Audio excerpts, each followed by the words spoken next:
two more speakers, and then we'll have time for discussion and questions.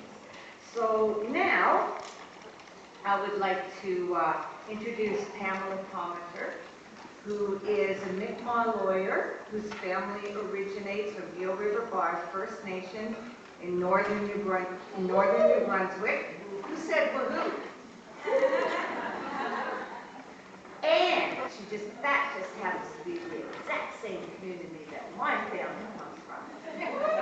I thought all this time I was going to make Gill River Bar famous.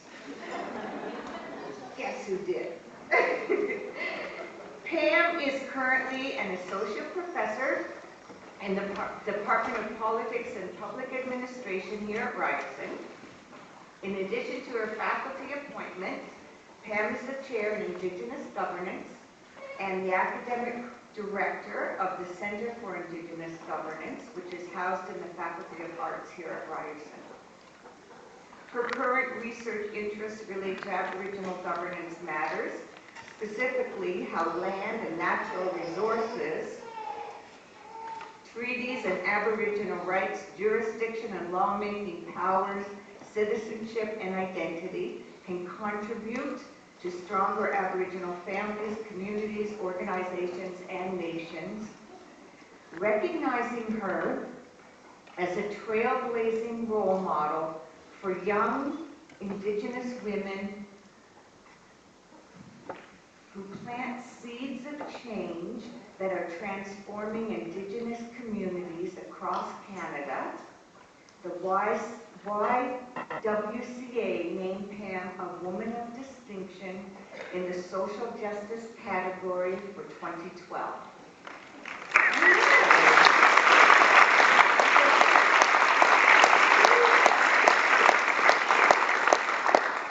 And Pam is a courageous and elegant spokesperson for the Idle No More movement, and we are very proud to have her here at Ryerson.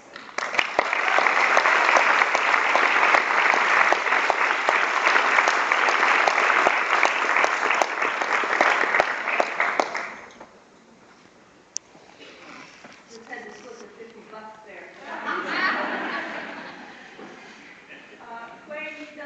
Pamela Palmater. I'm honored to be here on the Mississauga territory, and thank you all for being here. This is amazing. Every single one of you, by being here, is contributing not just to the Idle No More movement, but for everything that is important to us as human beings in this world. And I think it's so appropriate that this event is being held at Ryerson, because Ryerson is a unique university amongst the many great universities. It is not a university that just tolerates diversity or accepts certain numbers of students from categories. This is a university that embraces social justice and encourages its professors and academics and students to give back to the community. Otherwise, I would never have been able to do anything that I did during the whole massive phase of the Idle No More movement. It was the President Sheldon Levy and everyone at Ryerson saying, go, just go and do it, go and do it. And we'll accept that you won't be here for a little while, but we'll be ensuring that all of us working together is doing something to contribute to the human condition. And that's what's important. It's not just about tuition fees and getting degrees. It's something important to community members and everybody in Canada. And that's essentially the heart of the Idle No More movement. Because as much as we celebrated all the singing and dancing that went on during the height of the Idle No More movement, and as much as we celebrated holding hands and talking about these things and all the alliances that came together between Canadians and First Nations people, the fact of the matter is the status quo continues to kill our people.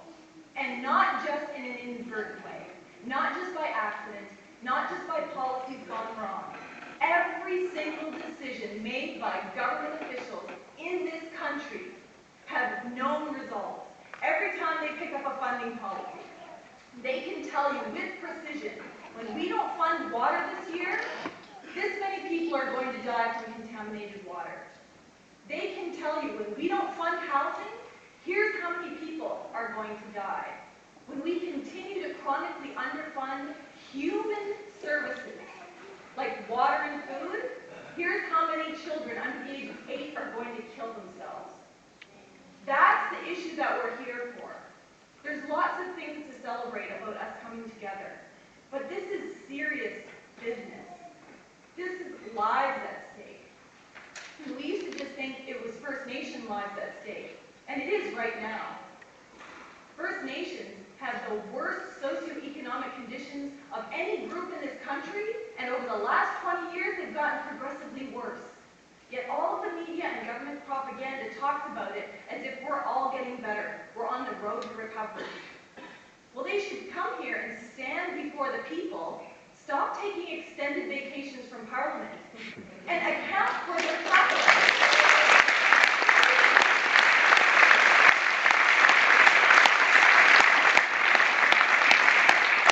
And what is their track record? There has never been, ever in the history of federal, provincial, municipal government departments, a single department that year after year since its very creation has failed its mandate every single year. Their mandate is on the internet for anyone to look at, to improve the social conditions of First Nations, to ensure healthy people, to build economic prosperity. They get billions of dollars to fund thousands of bureaucrats to do that single thing, and year after year after year they fail. Yet when they account to Parliament, they don't even give Canadians the truth. How are you as our allies, how is the public supposed to rally around First Nations and say, there's an injustice going on here, but don't worry, we have your back, when they don't even know the facts? When the minister can stand before Treasury Board and say, there's no housing crisis in this country for First Nations. That's a myth. We actually increased housing stock by 50%. Everything's okay. The problem must be with Chief Spence. She must be corrupt. Meanwhile, once the damage is already done, you have the Auditor General looking at the books and saying, well, in fact, you did increase the housing stock by 50%. You reduced funding by 30%. That doesn't equal more houses. In fact, the housing situation is getting progressively worse. How are we supposed to combat that? And the how is every single one of you sitting here today. Every single tweet that you issue on your cell phones tonight, every single post you put on Facebook, every time a report from the Auditor General comes out and you forward that and you circulate it and you do the best you can to inform other people, that's combating the government propaganda and misinformation that's out there. And I'm not saying that there isn't more than enough rhetoric to go around. First Nation organizations have rhetoric, government organizations have rhetoric, but I don't care about any of that. What is needed here is a fact-based discussion. And the facts will always point to both the problems and the solutions at the end of the day. So when the government tries to deflect responsibility for their purposeful chronic underfunding that leads to our premature death by anywhere between 7 and 30 years less than Canadians, there's an answer to that. When they try to deflect and say all First Nations chiefs are millionaires and that's the root cause of the problem, there's an answer to that, and it's called the facts. And you look at the reports and the studies that have been done, and you'll find there's never in the history of this country been a millionaire chief. But let's just pretend there was. How many chiefs are in this country? 615. Let's say they all get $1 million, $615 million. That's not enough to build the homes that are required in Attawapiskat.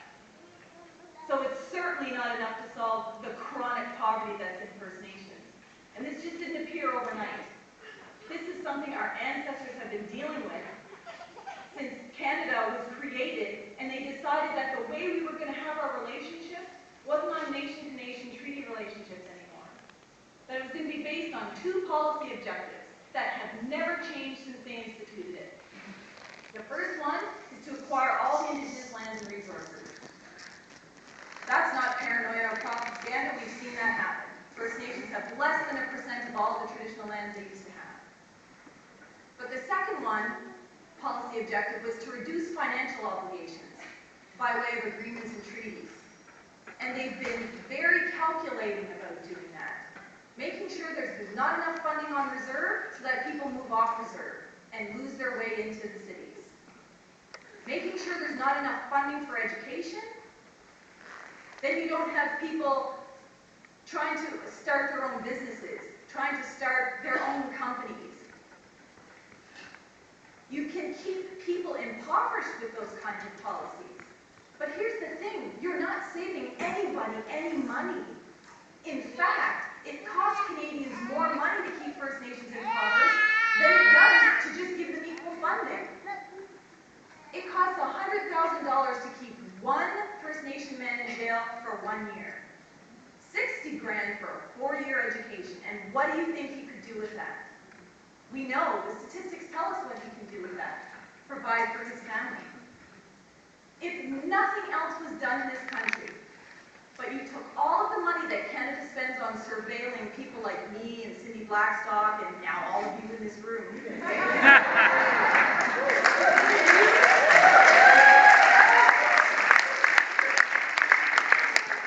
and you took all of that money they put just on surveillance, following us around, and I know they're in here somewhere,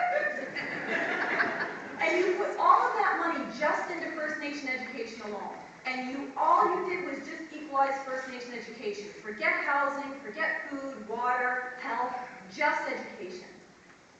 That would bring $179 billion in gross domestic product back to Canada. Canadians would be billionaires. Why on earth do we not do that? Cyndi Blackstock has said to 1 million people that she spoke to, for every dollar you put into a First Nation child, you save $7 down the road. I challenge any one of you to have a better investment than that. There's no stock, bond, or lottery ticket that's going to give you a better investment. So it doesn't even make economic sense to be doing what we're doing. The argument about land claims and treaties costing too much money, and why would we bother resolving those? Well, independent economic analysis by banks and companies have all came to the same conclusion. Not only would it not cost you money to solve treaties and land claims and to resolve them equitably, it would make you money. It would generate investment. So for all of those economically minded people, we better start making better economic decisions. And that's if you have no moral sense of justice whatsoever. That's if you don't care about Canada being a democracy, or that we all get the opportunity to live the good life. Because it's not just First Nations that are in this category either. Poverty in Canada is on the rise. Homelessness is on the rise. Child poverty is on the rise. Yet, the salaries of CEOs in this country are also on the rise. The average salary of large corporate CEOs, anywhere from $7 to $17 million. One CEO in this country makes $45 million. So don't ever tell me there is not enough to go around.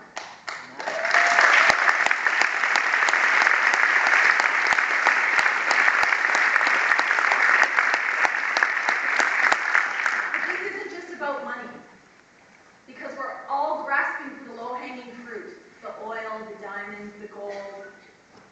The two most valuable resources in the very near future are going to be two basics: drinkable water and farmable land. And I guarantee you, if those two things don't exist, none of us will exist.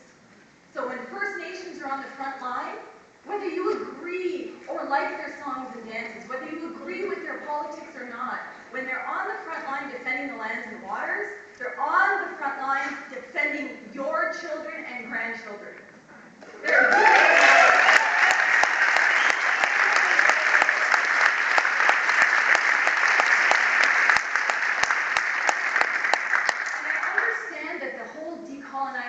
Process can be very uncomfortable.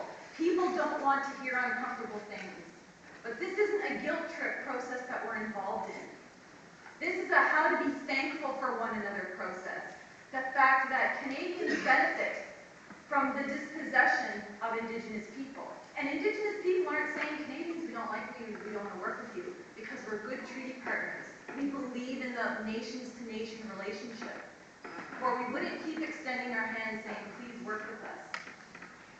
What we're doing is something that's going to benefit everybody across every sphere. Since when do we have a government that prorogues whenever it feels like it? That whenever it wants to prepare for an election, that whenever it has to deal with difficult issues. And I'm not partisan, I don't vote. I don't vote in federal elections or provincial elections, and I can tell you why if you want to know, but this isn't a partisan thing. This is a Canada thing. What kind of Canada do you want to be a part of? Because there's a constitution, and there's something called a democracy, and ruled by the people. But here's the trick. Democracies don't work by only protecting half your constitution, just the bits and pieces that you like. Aboriginal and treaty rights and our inherent rights and our right to live, to exist, is also protected in that constitution. And it is just as much a part of this country as the right to equality. And it's time that that right to equality, that sense of social justice, that we all came together to defend it, because I guarantee you there are no more powerful people than the people sitting in this room if we got together and all exercised our voices.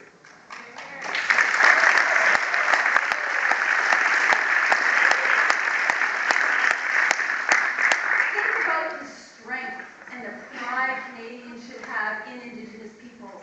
How strong we are after everything. We have survived everything that has been thrown at us, and we're still here to say, despite the forced sterilizations of our women, despite residential schools, despite the torture and abuse, the scalping laws, the chronic underfunding, the theft of our lands and resources, despite screwing us over and over and over and over again by successive prime ministers, we're still here saying, guess what? I'm Mi'kmaq and I'm proud of it. I'm Cree and I'm proud of it.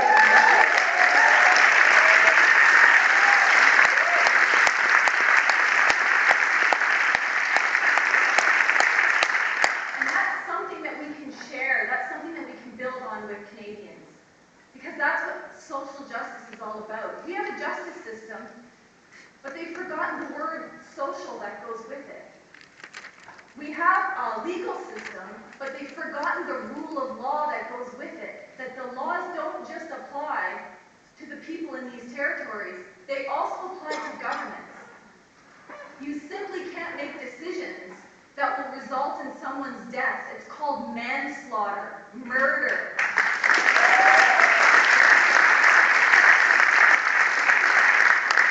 And the only way we're going to decolonize and deal with this and move together forward to protect all of our future generations is if we bring all of the facts to light, even the stuff we don't want to know. That it's not just about murdered or missing Indigenous women, that it's also about traded Indigenous women on ships. That it's not just about a history of residential schools, but it's about a present of stealing Indigenous kids and putting them in foster care at rates higher than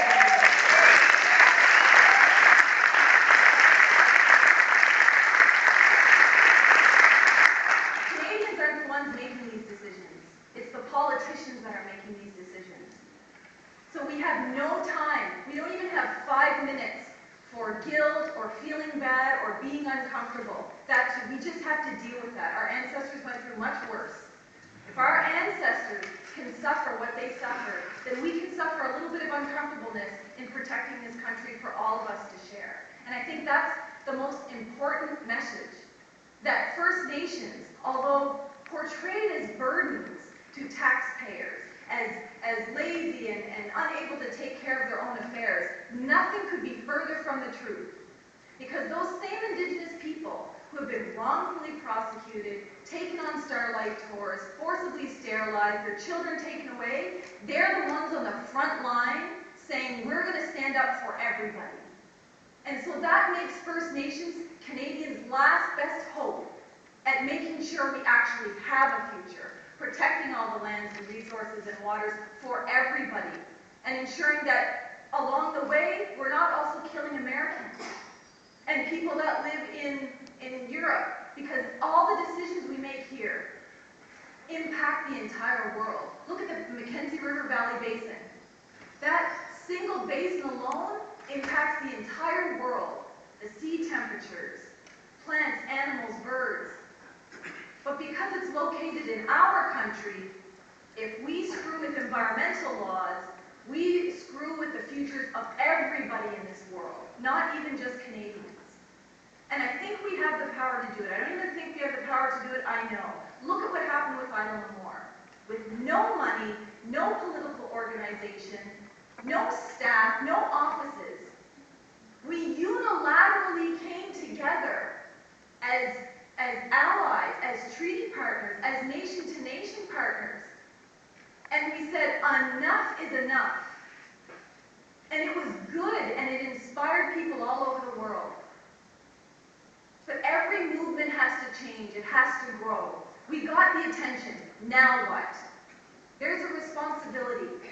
Once you know what's happening, you're purposely making a choice. I'm just going to let it happen, or I'm going to do something about it. And that's hard, because with doing something about it, most of us don't even know what to do. But there's so many things that don't cost a single cent. Sending a tweet, sending a report, attending rallies like this, discussing this with your family. Canadians have so much wealth and power and influence and education. Think of all of the corporations, think of all the businesses, all the boards that you sit on, all the people that you know. That's a huge amount of influence that you can use for good. And by good, I'm talking about living in the future, making sure that our kids can breathe and drink water and eat food. It's nothing more than that. This isn't about power tripping, it's not about succeeding from Canada, it's not about carving off and floating away somewhere. It's nothing like that. It's about the basics of human survival, something that many people have been ignoring for a long time. But now we have an opportunity. Now the government is actually worried, not just about the Isle Moore movement, but about the media taking notice and asking different questions, about the public self-educating. Every time you see a headline in the newspaper, you don't automatically believe it. When they say Chief Theresa Spence is mismanaging, go and find out for yourself. Go on her website and look at all of her audited financial statements for the last 5 years. And then make up your minds. And we're smart enough to do that. We have to accept the fact that the media is not like it used to be in the old days. Not all of it. There's some really good media. But it's not like the old days where they would report facts and we would come to our own decisions. Now, almost every single outlet is an opinion-based outlet. Whether it be TV or radio, we don't get to think for ourselves anymore. So it's up to us to actually do the fact-based searching and finding, and we can all help each other do that. And I wish I could give one of those inspiring speeches that will say, everything is perfect and everything is wonderful, and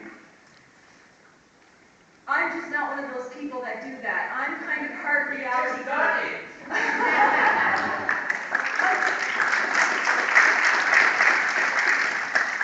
To me, we're never going to be able to implement solutions. We're never going to be able to move forward. We're never going to be able to solve these issues unless we address all the things that we don't want to know. Because you can't solve any problem unless you know what the problem is. And we have to be able to account for it. So when I challenge Stephen Harper to a public debate on their record on First Nation issues, I expect the leader of a democratic country to step forward and say, I'm going to account to everybody. Have power.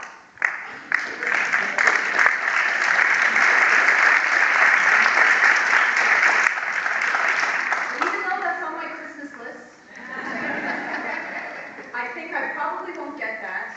So in the meantime, that's up to us to do that. And it's going to be hard. There's going to be lots of challenges and confrontations, and sometimes, the media just want to keep asking the same question, but you can always get back to the facts. You can always deal with these issues in a good way. I don't care any question. People can ask me any question about anything on a First Nation issue, and I will never take offense, no matter how it's worded, because the important thing is that everybody else hears the answer. Otherwise, those comments just get made and there's never an answer. And you have a role in educating the rest of this country in doing that. So I think I've probably gone over my 15 minutes. But Idle No More and the spirit of Idle No More and what it was intended to do, it's not about the name. It's not about who's in it, who's not in it. If you want to change it to Indigenous nationhood, if you want to change it to the Joe Blow movement, it doesn't matter. Those things aren't important. What's important is that we keep the spirit of the movement alive and don't think for a second that just because you don't see Idle No More rallies and protests in the malls every day anymore, that there isn't things happening. But every movement has to change. From bringing awareness to getting attention to strategizing and planning and getting ready for the next level. And we're getting ready for the next level, and we need your help to do that. And that's going to mean First Nations withdrawing from certain processes that on its face look good. Or it's going to mean First Nations saying, no, you know what, in this territory, mining's a no-go, and it can never go because it will permanently destroy this lake. In other areas, it might mean, okay, mining's okay under certain circumstances, so long as environmental protections are taken. But the fact of the matter is, First Nations have a right to say no to what happens in this territory. And believe me when I say when they do, they're doing it for all of us. This isn't just a money game. This isn't just about resources. It's about protecting all of us. And if every single one of you could tweet or Facebook or spread the word to someone, that would be a huge, huge help. And support people in the movement. There's been a lot of criticisms about how people participate, when they participate, what are their potential reasons for doing it. Who cares? We can fight with our neighbors tomorrow. I can battle with my sister another day. That girl who stole my boyfriend, well, I can deal with her another time. What matters now is protecting the lives of our future generations, and we can get back to fighting once we've done that. So hopefully you'll join us in future.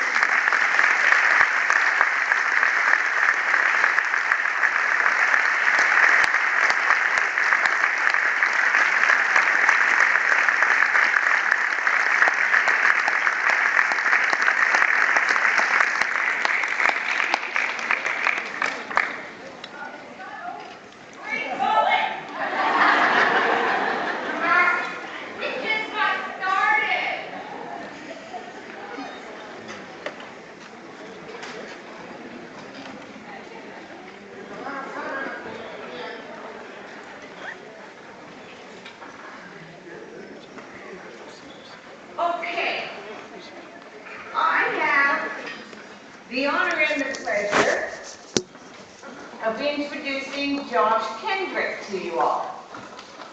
He is a youth artist from, and I hope I pronounced this correctly, Neskantaga First Nation in Northern Ontario. Some of you may know Professor Judy Finley, who is in this university's Child and Youth Studies program. She brought up a group of students to this First Nation at a time of emergency due to the high rate of suicides, particularly among youth there.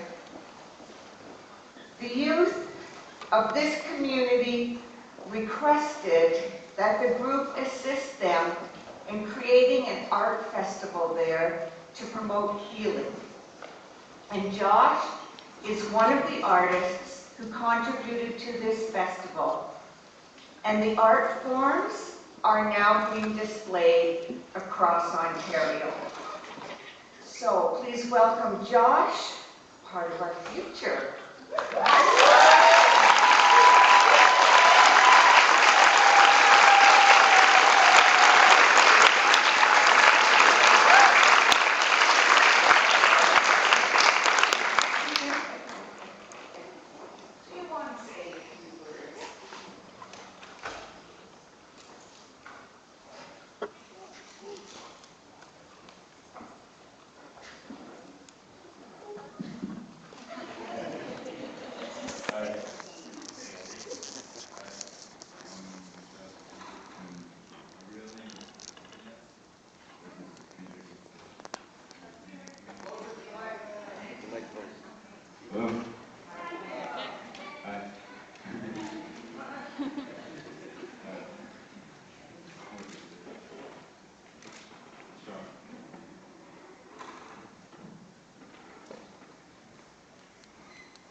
Okay?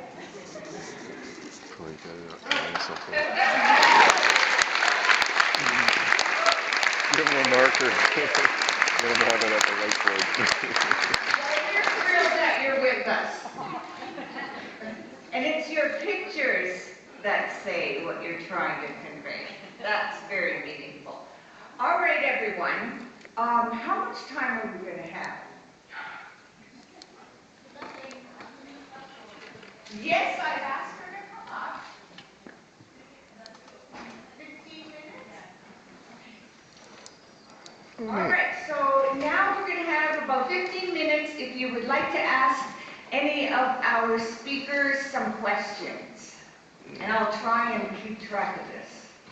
Okay, right up there. Here? Oh, my name's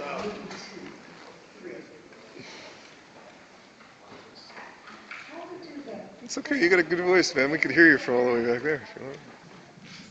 First off, I want to say RCP and CSIS too, they follow me.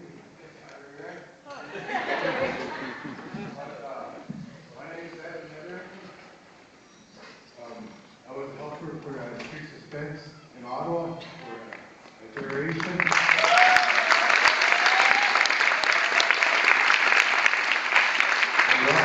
With the Journey of History too in Ottawa. And this past summer, I walked across Canada for treaties from Cochrane, Ontario to Hinton, Alberta. It took us 3.5 months. Now I have a question towards our educated people here today. I had this question to a lot of educated people across this country. And that question is, do you understand the truth behind treaties? That's a question. The truth behind treaties is what needs to be brought out. With this talk amongst ourselves, with the educated minds, of how we talk about treaties, with the numbers, and how we talk about what treaties represent. Do we really understand the truth behind treaties? That's a question. I had this question towards those politicians across this country. I had the same question towards the Grand Chiefs, the national chiefs of this country. Do you understand the truth behind treaty? That's a question. It's among everybody here today. What is the truth behind treaties? Is it to talk with the educated minds about numbers, about cheap truth suspense? Is it? Or is it because you want to talk about a movement? A movement. You know? Today I was supposed to be in Ottawa, but I'm here in Toronto. My brother is in Ottawa, speaking the same words I'm speaking today. There's a reason why I'm here in Toronto. I understand why now. I came, I marched with Island More. I support Island More. I met those women in Island More, those founders. I met them in Saskatoon. I spoke across this country as my first time speaking in the largest city in Canada. I spoke in Ottawa, on Parliament Hill, in front of thousands. Now, I'm asking you guys, seriously, what's the truth behind treaties? What is it? Okay, so are you asking the question of our three panelists? All right. Perspectives. Okay, educated minds, who wants to pick this one up first? Everybody's an educated mind. The point of view of the treaties are not received, they are tricked into a treaty. Not telling the people what the real stuff that was written behind. That's what it is. Well, that's modern treaties today. We don't talk about the original treaties. The original treaties is all of us sitting here today. People from the east, people from the south, people from the west, people from the north. That's the original treaty. And under God, Creator, whichever way you want to say you pray to. That's part that's causing this confusion amongst Canada today, how we talk to each That was under treaty, original treaty. That's what those old people say. I speak for those old people because they taught me. They taught me to be a chaperos, a helper. That's where I'm speaking from. My friend here, she's treaty. My friend here, treaty too. Treaty here today. Treaty here. 4 directions. Treaties, sun, water, land, air. Treaties, spring, summer, winter, fall. Fall, winter. That's treaty. Treaties, those young people, children. Treaties, those teenagers. Treaties with parents. Treaties with grandparents. Treaties are heartbeat. Our sun represents our heart. What comes from that sun, that water, our blood, that's treaty. I appreciate a lot of what you're saying. What I'm trying to say. But do you want anyone else to address your question? That's what I'm trying to say. I'm trying to educate the educated. Right? Well, we've got 10 minutes, and there are other people who need to ask Okay, that's questions. no problem, you know. At least I shared a little bit. Yeah, very good, man. Thank you.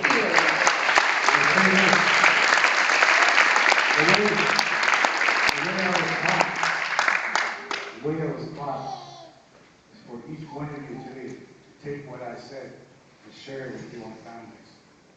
Spread it, just like you planted that seed in the ground for that flower, that tree to grow, to build the picture, just like that baby's born. Make it. You don't need a phrase to make it. It's common sense. Thank you. Thank you.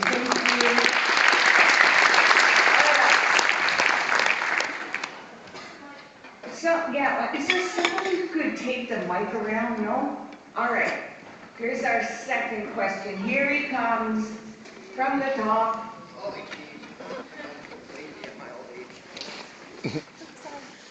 All right.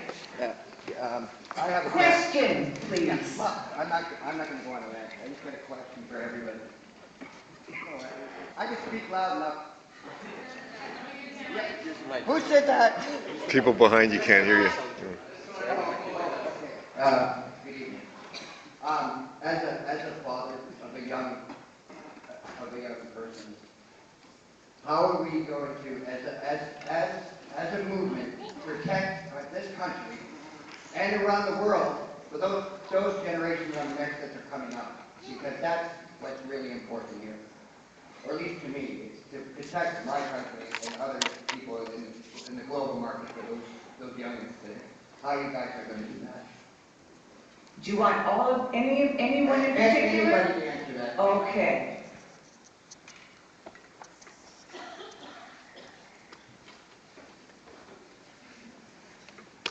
Any takers?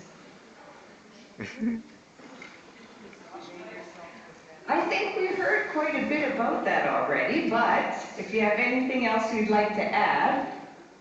No, I'll keep it short. I mean, essentially, for me, it comes down to self-educating, educating others, and organizing and taking action. Like being responsible for everything that we claim is ours or that we benefit from.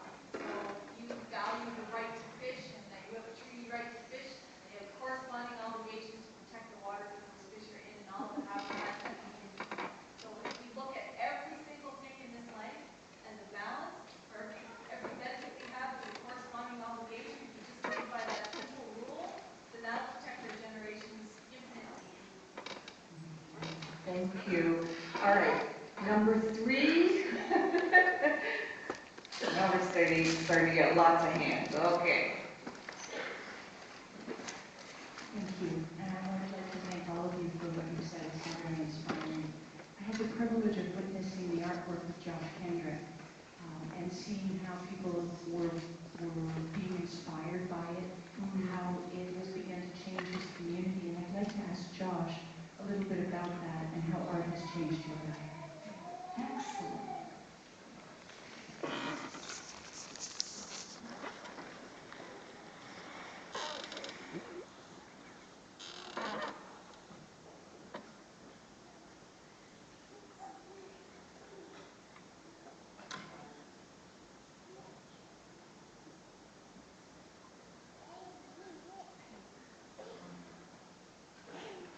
I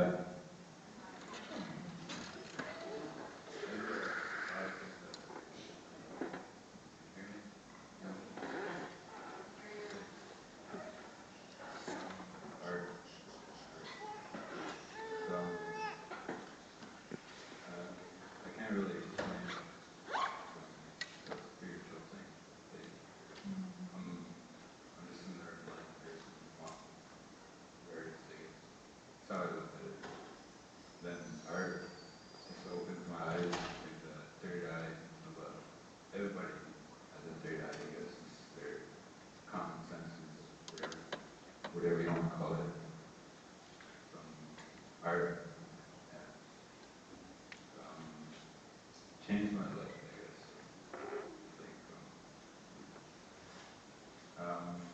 Like, it puts everything like thoughts. It organizes my mind. Pictures, words turn to pictures. It's like I don't know what to say. So I wish I could just draw a big picture. Tell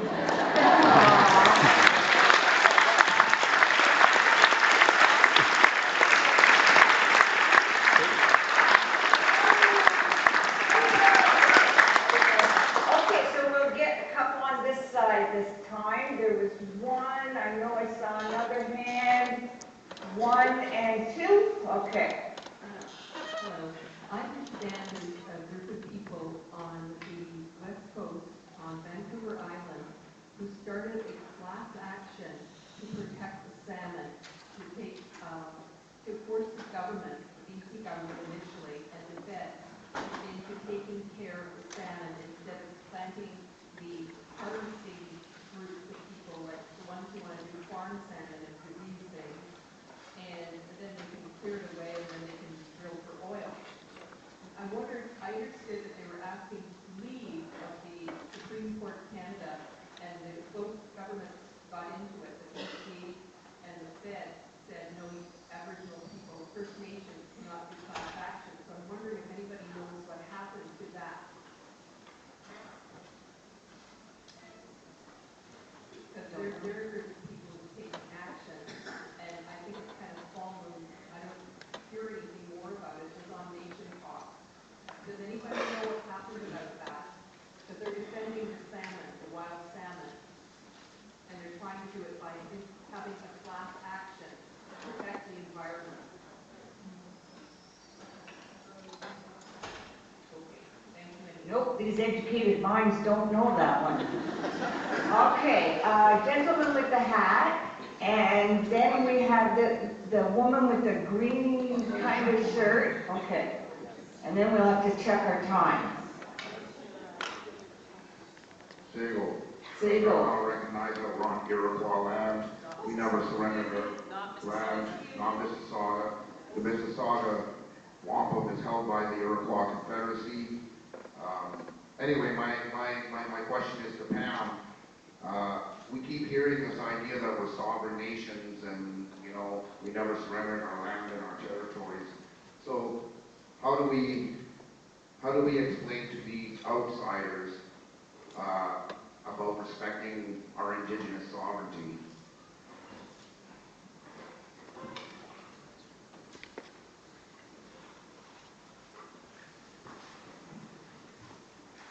I think it's about having conversations like this. There is so much we both don't know about everything that's happened. I mean, you can study history your entire life and still not know everything that's happened by every different group in society or around the world. And I think for Canadians, they've been done a disservice. The public school system hasn't properly educated them on Indigenous people. At best, we're treated like history. Something that happened in the past, used to drum and dance and hunt fish, and now we're, I don't know where we're supposed to be. But if that's the extent to which Canadians are educated about who we are, then trying to have a conversation about Indigenous sovereignty when you're starting from like a very minimal basis of knowledge, it's a very hard conversation to have. I think what we're doing, the building up and taking people where they're at. So someone already knows all the history, great. Do you know the laws? Do you know what's happened? Do you know how colonization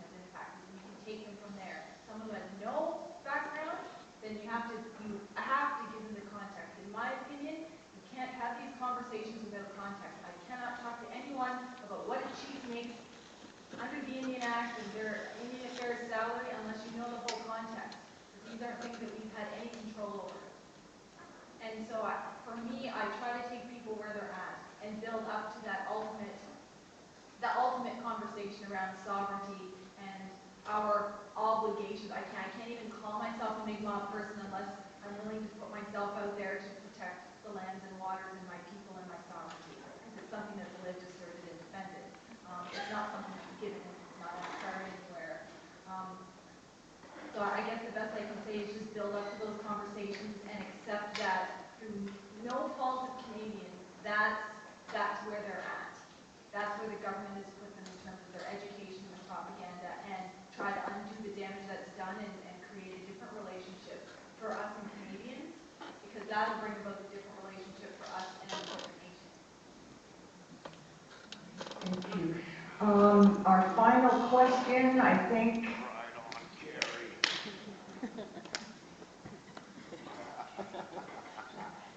Diego, Skakuri sana skakwa geaje, o guayasida, o desede, on the gega, gandagaka, yoga wejenden, Karen Diage, Karen Yats, Karen Dishnakas, Makwa Dodo, Uncle Homeway, and Toronto and Dinsman. So I'm Carrie from Toronto, and I thank my brother over here, Devine, for bringing it to the attention of everybody here. And I almost burst out a couple times about it about the Mississaugas. This is not the traditional land. They did come down here. They did accept money for the land when they were here. But it was Iroquois land, Haudenosaunee, Huron, Wendat land long before that. So that aside.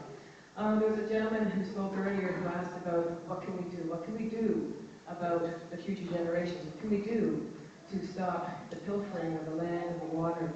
We got to know what's going on in your own backyard. You got to know that there's Line 9 coming through Toronto, through Southern Ontario. You got to know that nuclear is contaminating and damaging us. You got to know that the GE Hitachi plant that makes nuclear pellets here, the nuclear fuel is made here in Toronto, 53% of it.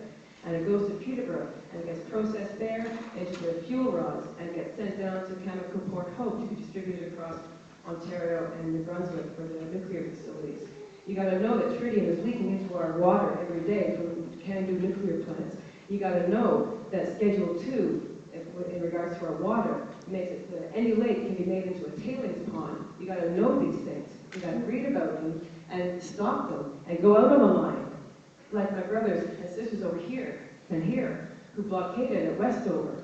We stopped the train here in Toronto to draw attention to the GE. So you got to know these things, and you got to support, and you got to do it yourself. You got to get out there on the line and find out what's going on and protect the land and the water and the resources that are right here in our own backyard that affect everyone else around us. You got to know what's going on with Fukushima. It's affecting the whole world right now. It's polluting and damaging and putting radioactivity into the water, the air, and the land all around the world. You got to know all these things, and you got to be. It's time to just take this.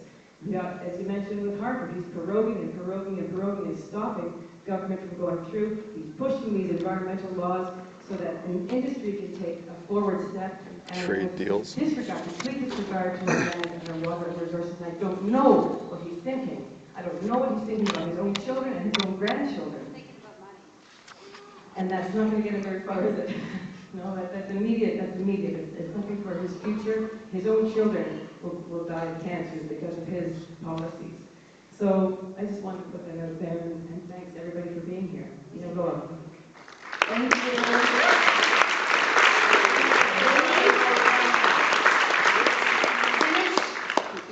Just a minute, please.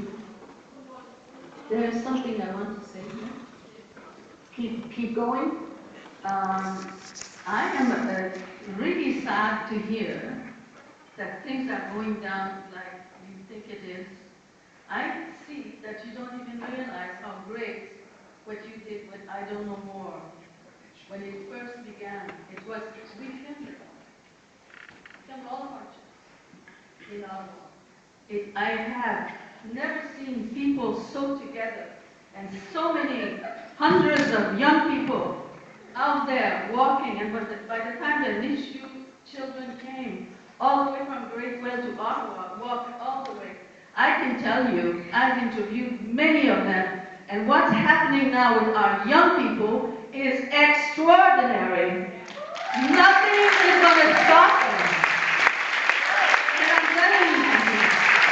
When you talk to children, he said, before I started my walk, I want to kill myself. I want to commit suicide. And I walked all the way, just like my ancestors did a long time ago. And today, I would never try that again. The land has cured me. I'm strong now. And they're going around to places like this, to universities, and they're talking about the future and being aware, finding themselves, their identity that has been denied to them, their history that has been denied to them. And I see them every day and I work with them. And you know, we look up to you for what you did, but please don't think that people are stopped or that it didn't count. Because the strength that is in our country right now, I have never seen it. And I'm 81 years old. I'm telling you, things are going somewhere. And many of them have been through drugs, through alcoholism, been through all kinds of things. And they're up, and they're the strongest one. And they go around and they speak. It's like as if they are 100 years old, and they're 16, they're 20 years old. What's happening now, we have to recognize it, and we're going someplace where we've never been before. I'm telling you.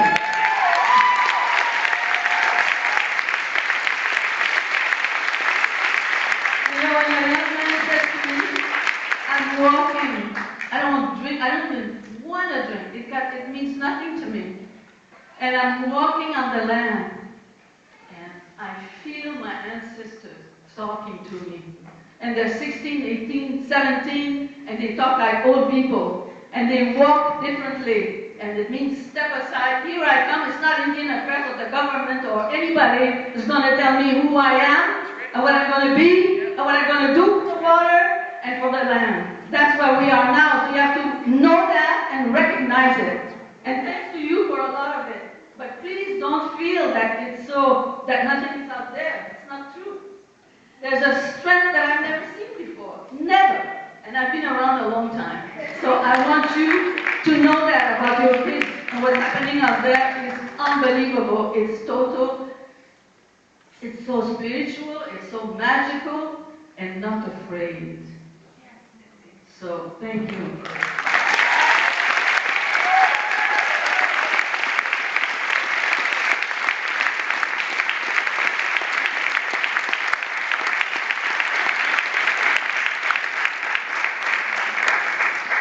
That was a wonderful way to finish off the question and answer period. So now I'm turning it over to Winnie. Thank you so much, and I want to thank Cyndi for moderating the session. Thank Annalise Bronson coming all the way from Montreal with the film and everything.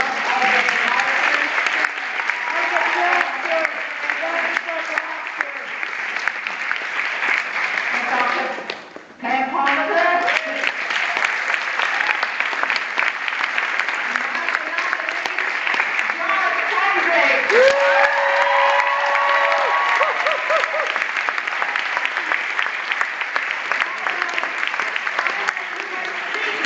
But your words means a lot.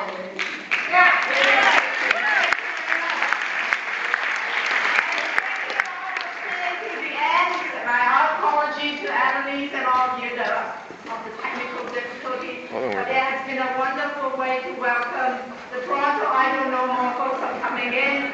And thank you for being here and hope to see you this week in all the other events. Thank you very much.